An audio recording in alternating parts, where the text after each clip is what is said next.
Good morning my dears, कैसे हैं आप सभी लोग। उम्मीद है कि आप सब अच्छे होंगे। मैं रोशन सर आप सभी को रोशन एकेडमी में स्वागत करता हूं। तो चलिए आज हम लोग इस वीडियो में क्लास 10th बायोलॉजी के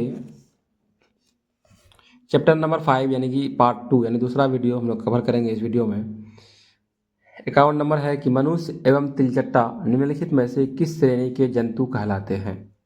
मनुष्य एवं तिलचट्टा निम्नलिखित में से किस श्रेणी के जंतु कहलाते हैं। शाकाहारी, मांसाहारी, मृतजीवी या सर्वाहारी। तो क्या होगा आंसर होगा सर्वाहारी होगा। सवाल नंबर 52 है कि निम्नलिखित में से कौन उत्पादक है सर्प, मेढक, ग्रास हॉपर या घास। तो क्या होगा आंसर होगा डी सही होगा यानी घास। सवाल नंबर 53 है कि जलीय परितंत्र में उत्पादक के रूप में मुख्यतः होते हैं शैवाल, घास, हरे पौधे या इनमें से सभी। तो क्या होगा आंसर होगा ए सही होगा। सवाल नंबर 54 है कि निम्न में कौन मैदानी पारिस्थितिक तंत्र को निरूपित करता है। घास हिरन बाघ या घास ग्रासहॉपर या मेढक सर्प या गिद्ध। तो आंसर हम लोग का सही होगा वो आंसर क्या होगा आंसर होगा बी सही होगा यानी घास से ग्रासहॉपर मेढक, मेढक को सर्प खाता और सर्प को कौन खाता गिद्ध। ठीक है। अगला है सवाल नंबर 55 है कि किसी भी पारितंत्र के सभी जैविक घटकों के मध्य एक संबंध होता है। अन्योनाश्रय या उत्पादक उपभोक्ता सहजीवी परजीवी या इनमें से कोई नहीं। तो क्या होगा आंसर होगा ए सही होगा अन्योनाश्रय। सवाल नंबर 56 है कि ऊर्जा का पिरामिड हमेशा डॉट डॉट होता है। स्पेलिंग या क्या था स्लोपिंग या व्युत्क्रमिक या दोनों। तो आंसर हम लोग का ए सही होगा यानी स्लोपिंग। क्या होगा स्लोपिंग यानी कि ऊर्जा का जो पिरामिड हमेशा होता क्या था वो स्लोपिंग होता है। सवाल नंबर 57 है कि मृत जीवी अपमार्जक किसका भक्षण करता है। मृत जीव एवं जंतु, जीवित जीव या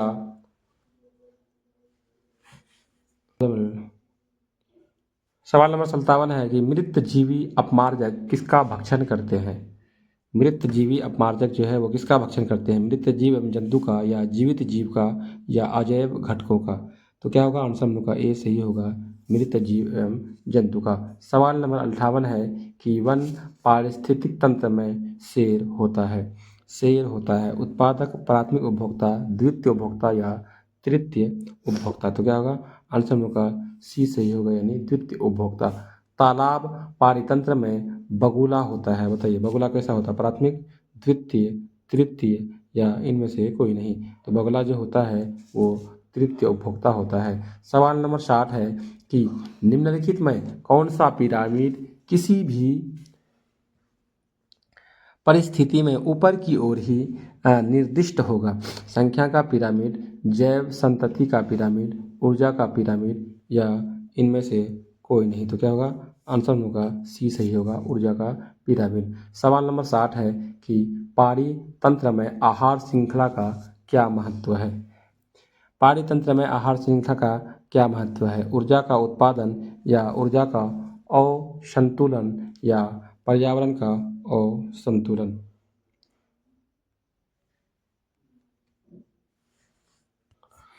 तो आंसर हम लोग का डी सही होगा यानी ऊर्जा का स्तर से दूसरे स्तर का प्रवाह। सवाल नंबर 62 है कि निम्न में मृत जीवी या अपमार्जक कहलाते हैं। लोमड़ी, गिद्ध, चील या इनमें से सभी। तो क्या होगा लोमड़ी, गिद्ध, चील होगा। सवाल नंबर 63 है कि निम्न में कौन सबसे ज़्यादा प्रकाश संश्लेषी उत्पाद बनाता है। स्थलीय पौधा, जलीय पौधा, मरुस्थलीय पौधा या इनमें से सभी। तो क्या है सबसे ज़्यादा प्रकाश संश्लेषी कौन बनता है। तो जलीय पौधा बनाता है। सवाल नंबर 64 है प्रकाश संश्लेषण के समय CO2 के साथ कौन सी अभिक्रिया होती है। ऑक्सीकरण, अवकरण, विस्थापन या इनमें से कोई नहीं। तो क्या होगा आंसर होगा बी सही होगा यानी अवकरण। अब हम लोग सवाल किससे बनाएंगे मानव एवं पर्यावरण क्रियाकलाप के प्रभाव से। इससे पहला सवाल यानी 65 नंबर है VVI है। ठीक है। तो ओजोन का आणविक सूत्र क्या होता है। O2, O3, O4 या O5। तो क्या होगा ओजोन का जो सूत्र होता है वो O3 होता है। सवाल नंबर 66 है कि निम्नलिखित में कौन सा जैव निम्नलिखित में कौन एक जैव अनिम्नीकरणीय पदार्थ है? कागज, वाहित मल, लकड़ी या डीडीटी। तो क्या होगा? आंसर में होगा डी सही होगा, यानी डीडीटी जो है वो जैव अनिम्नीकरणीय पदार्थ है। सवाल नंबर 67 है कि जैव आवर्धन प्रदर्शित करने वाला रसायन कौन है? CFC, DDT या NADP या ADP। ये भी VVI सवाल है, ठीक है, इसको ध्यान रखेंगे। तो क्या होगा? आंसर जो हम लोग का होगा जैव आवर्धन कौन प्रदर्शित करता है? तो कौन करता है? DDT, ठीक है, DDT। सवाल नंबर 68 है कि वायुमंडल में CO2 का प्रतिशत क्या है? वायुमंडल में जो है वो CO2 यानी कार्बन डाइऑक्साइड कितना प्रतिशत है? तो आंसर होगा बी सही होगा 0.03। ध्यान रखेंगे 0.03%, ठीक है। सवाल नंबर 69 है कि निम्न में से कौन से समूहों में केवल जैव निम्नीकरणीय पदार्थ है? घास, पुष्प तथा चमड़ा या घास, लकड़ी तथा प्लास्टिक या फसलों के छिलके, केक एवं रबर या केक, लकड़ी एवं घास। तो आंसर हम लोग का डी सही होगा, यानी केक, लकड़ी एवं घास। सवाल नंबर 70 है कि BS4 का संबंध किससे है? BS4 का संबंध ध्यान रखेंगे, ठीक है, भी यही सवाल है। BS4 का संबंध जो है वो वायु प्रदूषण से होता है। किससे होता है? BS4 का संबंध किससे होता है? वायु प्रदूषण से होता है। सवाल नंबर 71 है कि ओजोन परत का ह्रास मुख्यतः किसके द्वारा होता है? ओजोन परत का ह्रास किसके द्वारा होता है? प्रदूषण या पीरकनाशी या CFC या मीथेन। तो क्या होगा? आंसर होगा सी सही होगा, यानी CFC, क्लोरोफ्लोरोकार्बन। सवाल नंबर 72 है कि ओजोन के अणु में ऑक्सीजन की परमाणु की संख्या जो होता है वो कितना होता है? तो कितना होता है? ऑक्सीजन जो परमाणु होता है ओजोन यानी O3, इसका कितना होता है? 3 होता है, ठीक है, ध्यान रखेंगे। सवाल नंबर 73 है कि पौधे मेटाबॉलिज्म द्वारा किस ऊर्जा का वातावरण में मुक्त करता है? ऊर्जा, उष्मा ऊर्जा, रासायनिक ऊर्जा, सौर ऊर्जा या इनमें से कोई नहीं। तो क्या होगा? आंसर होगा ए सही होगा, यानी उष्मा ऊर्जा। सवाल नंबर 74 है कि जैव आवर्धन का मुख्य कारण क्या है? जैव आवर्धन का मुख्य कारण जो है वो कीटनाशक का उपयोग, उर्वरक का उपयोग, पीरकनाशक का उपयोग या इनमें से सभी होगा। तो क्या होगा? आंसर होगा इनमें से सभी। सवाल नंबर 75 है कि CFC यानी क्लोरोफ्लोरोकार्बन का मुख्य स्रोत क्या है? एरोसोल या क्या है, झागदार शेविंग क्रीम या कीटनाशी या इनमें से सभी। तो क्या होगा? आंसर हम लोग का डी सही होगा, ठीक है, इनमें से सभी, यानी एरोसोल भी होगा, झागदार शेविंग क्रीम भी होगा और कीटनाशी भी होगा। सवाल नंबर 76 है कि विभिन्न मानव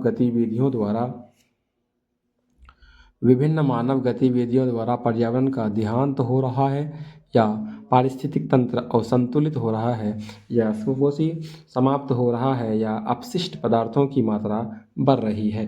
तो क्या होगा? आंसर में होगा बी सही होगा, यानी पारिस्थितिक तंत्र असंतुलित हो रहा है। सवाल नंबर 77 है कि ओजोन स्तर के क्षय के कारण निम्न में क्या प्रभाव पड़ता है? त्वचा कैंसर, मोतियाबिंद या उत्परिवर्तन या इनमें से सभी। तो क्या होगा? आंसर हम लोग का सी यानी डी सही होगा। ओजोन स्तर का जो क्षय होता है वो त्वचा कैंसर भी होता है, मोतियाबिंद और उत्परिवर्तन भी होता है। सवाल नंबर 78 है कि जैव और निम्नीकरणीय पदार्थ की मात्रा एक कोशीय स्तर से अगले स्तर में घटती है, बढ़ती है या स्थिर रहती है या इनमें से कोई नहीं। तो क्या होगा? आंसर हम लोग का बी सही होगा, यानी बढ़ती है। सवाल नंबर 79 है कि जैव और निम्नीकरणीय पदार्थ की मात्रा एक कोशीय स्तर से अगले स्तर में बढ़ने की प्रक्रिया है। ऊर्जा प्रवाह, आहार जाल, जैव आवर्धन या इनमें से सभी। तो क्या होगा? आंसर होगा सी सही होगा, यानी जैव आवर्धन। सवाल नंबर 80 है कि मनुष्य के शरीर में कीटनाशक कैसे पहुँचते हैं? सिर्फ जल से, सीधे वातावरण से, अनेक कोशीय स्तरों से या इनमें से कोई नहीं। तो क्या होगा? आंसर हम लोग का सी सही होगा, यानी अनेक कोशीय स्तरों से। सवाल नंबर 81 है कि वायुमंडलीय ओजोन हमारे पृथ्वी की किससे रक्षा करता है? इससे मतलब रक्षा यानी हिफाजत करता है। सूर्य की ऊष्मा से, बी यानी बारिश से, या कार्बन डाइऑक्साइड से, या सूर्य की पराबैंगनी विकिरण से। तो आंसर हम लोग का डी सही होगा, यानी सूर्य की पराबैंगनी विकिरण से वायुमंडल का ओजोन जो होता है वो हमारी हिफाजत करता है। सवाल नंबर 82 है कि क्लोरोफ्लोरोकार्बन यानी CFCS पृथ्वी पर जीवन के लिए क्यों हानिकारक है। इससे ओजोन परत का क्षय होता है, इससे CO2 का क्षय होता है, या इससे ऑक्सीजन का क्षय होता है, या इनमें से कोई नहीं। तो क्या होगा, आंसर हम लोग का ए सही होगा, यानी इसमें ओजोन परत का क्षय होता है। सवाल नंबर 83 है कि 1987 के संयुक्त राष्ट्र पर्यावरण कार्यक्रम UNEP में सहमति बनी थी। CFC के उत्पादन को 1986 के स्तर पर ही सीमित रखा जाए, या CFC के उत्पादन में 1985 के स्तर पर सीमित रखा जाए, या CFC के उत्पादन को बढ़ाया जाए, या इनमें से कोई नहीं। तो आंसर हम लोग का जो होगा वो CFC के उत्पादन को 1986 के स्तर पर ही सीमित रखा जाए। सवाल नंबर 84 है कि ओजोन गैस का आणविक सूत्र जो है ये हम लोग पहले ही पढ़े थे, ठीक है। तो क्या होता है, O3, ध्यान रखेंगे क्या होगा, O3 होता है। सवाल नंबर 85 है कि ग्लोबल वार्मिंग के लिए उत्तरदायी गैस कौन सी है, बताइए। O2, NH3, या CO2, या N2। तो आंसर जो होगा वो हम लोग का सी सही होगा, यानी कार्बन डाइऑक्साइड यानी CO2। सवाल नंबर 86 है कि जैव निम्नीकरणीय अपशिष्ट पदार्थों का समूह इनमें से कौन सा है। तो कौन सा है, हम लोग का आंसर ए ही सही होगा, यानी गोबर, पेपर एवं फलों के छिलके।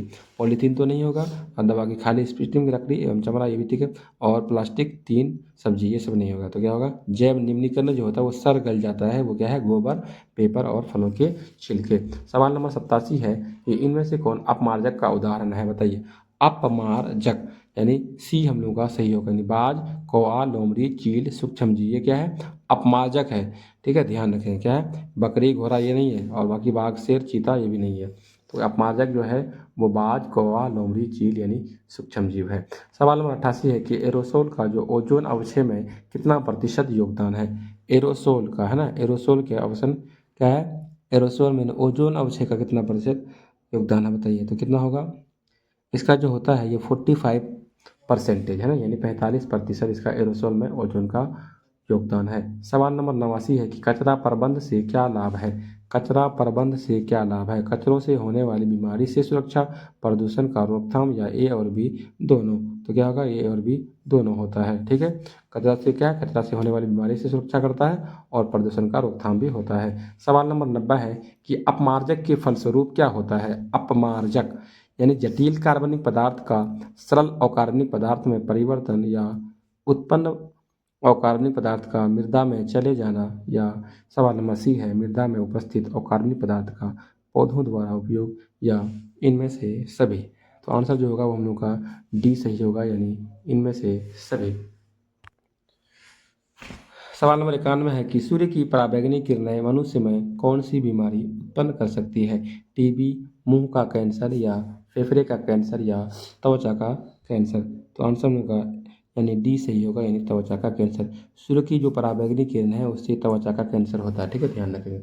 सवाल नंबर 92 है कि निम्न में से कौन पर्यावरण मित्र व्यवहार कहलाते हैं। पर्यावरण मित्र व्यवहार कहलाते हैं। बाजार जाते समय सामान के लिए कपड़े का थैला ले जाना, कार्य समाप्त हो जाने पर लाइट, बल्ब तथा पंखे का स्विच कर देना, या माँ द्वारा स्कूटर से विद्यालय छोड़ने के बजाय तुम्हारे विद्यालय तक पैदल जाना, या उपयुक्त में से सभी। तो आंसर जो हम लोग का ये डी सही होगा, यानी ये पर्यावरण मित्र व्यवहार कहलाता है, ठीक है। आंसर क्या होगा, डी, यानी इनमें से सभी। सवाल नंबर 93 है कि जो पदार्थ जैविक प्रक्रम द्वारा अपघटित हो जाता है उन्हें क्या कहलाते हैं। अवजैव, जैव निम्नीकरण, या अक्रिय, या इनमें से कोई नहीं। तो आंसर जो होगा वो हम लोग का जैव निम्नीकरण होगा। सवाल नंबर 94 है कि निम्न में से कौन एक जैविक प्रक्रम द्वारा अपघटित होने वाला पदार्थ है। सूखे घास पत्ते, पॉलीथीन बैग, या रबर। तो आंसर हम लोग का ए सही होगा, यानी सूखे घास पत्ते। सवाल नंबर 95 है कि निम्नलिखित में कौन जैव निम्नीकरणीय पदार्थ है। DDT, कागज, वाहित मल, या इनमें से कोई नहीं। तो आंसर जो होगा हम लोग का ए सही होगा, यानी DDT। सवाल नंबर 96 है कि इनमें से कौन जैव निम्नीकरणीय अपशिष्ट है। मलमूत्र, मृत शरीर, या कागज, या इनमें से सभी। तो क्या होगा आंसर हम लोग का डी सही होगा, यानी इनमें से सभी। सवाल नंबर 97 है कि इनमें से जैव अनिम्नीकरणीय अपशिष्ट कौन है? जैव अनिम्नीकरणीय कीटनाशक, शीशा, एल्युमिनियम या इनमें से सभी। तो आंसर होगा हम लोग का डी सही होगा, यानी इनमें से सभी। सवाल नंबर 98 है, यानी कागज के डिस्पोजल कप से पर्यावरण स्वच्छ क्यों रह सकता है? क्योंकि कागज जैव अनिम्नीकरणीय है, क्योंकि कागज जैव निम्नीकरणीय है, यह सस्ता है, या इनमें से कोई नहीं। तो आंसर जो हम लोग का बी सही है, क्योंकि कागज जो है वो जैव निम्नीकरणीय है, इसीलिए कागज का डिस्पोजल कप जो होता है वो पर्यावरण को स्वच्छ रखता है। सवाल नंबर 99 है कि कचरा प्रबंध क्या होता है? यानी कचरा प्रबंध होता है वो कचरे को फेंक देना, या कचरे को जमा करना, या कचरे का वैज्ञानिक तरीके से समुचित निपटा करना, या इनमें से कोई नहीं। तो आंसर होगा सी सही होगा, यानी कचरे का वैज्ञानिक तरीके से समुचित निपटारा करना। सवाल नंबर 100 है कि कचरे का प्रबंध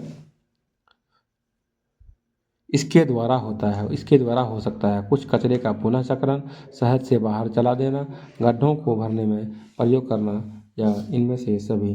तो इनमें से सभी होगा, ठीक है। यानी कुछ कचरे को पुनः चक्रण यानी शहर से बाहर चला देना, या गड्ढों को भरने में उपयोग करना। सवाल नंबर 101 है कि किस क्रिया द्वारा हानिकारक रसायन खाद्य पदार्थों में एकत्र हो जाते हैं, यानी जमा हो जाता है, जो धोने से भी नहीं हटता है? ऊर्जा प्रवाह, भोजन, जैव आवर्धन, या इनमें से कोई नहीं। तो आंसर जो होगा वो हम लोग का सी सही होगा, यानी जैव आवर्धन। सवाल नंबर 102 है कि रेडियोधर्मी, ध्यान रखेंगे बीबीआई सवाल है, ठीक है। रेडियोधर्मी पदार्थ किस प्रकार का अपशिष्ट है? रेडियोधर्मी जो पदार्थ है वो किस प्रकार का अपशिष्ट है? जैव निम्नीकरणीय या अजैव निम्नीकरणीय या पुनः चक्रण वाले पदार्थ? तो आंसर जो होगा वो हम लोग का बी सही होगा, यानी जैव अनिम्नीकरणीय। सवाल नंबर 103 है कि वायुमंडल में ऑक्सीजन के अणुओं से ओजोन कैसा बनता है? पराबैंगनी विकिरण के प्रभाव से, या कार्बन डाइऑक्साइड के प्रभाव से, या सूर्य की ऊष्मा से, या इनमें से कोई नहीं। तो आंसर होगा हम लोग का ए सही होगा, यानी पराबैंगनी विकिरण के प्रभाव से। सवाल नंबर 104 है कि सन 1980 से वायुमंडल के ओजोन की मात्रा में भारी गिरावट क्यों आने लगी है? पराबैंगनी किरणों के प्रभाव से, क्लोरोफ्लोरोकार्बन के इस्तेमाल से, या कार्बन डाइऑक्साइड के कारण से, या इनमें से कोई नहीं। तो आंसर जो होगा हम लोग का बी सही होगा, यानी CFCS यानी क्लोरोफ्लोरोकार्बन के इस्तेमाल से। सवाल नंबर 105 है कि अंटार्कटिका के ऊपर ओजोन स्तर में आई कमी को क्या कहते हैं? CFC, या एरोसोल, या ओजोन छिद्र, या इनमें से कोई नहीं। तो आंसर जो होगा वो हम लोग का सी सही होगा, यानी अंटार्कटिका के ऊपर ओजोन स्तर में पाए जाने को ओजोन छिद्र कहते हैं। वीडियो अच्छे लगे तो लाइक, सब्सक्राइब और शेयर जरूर करें।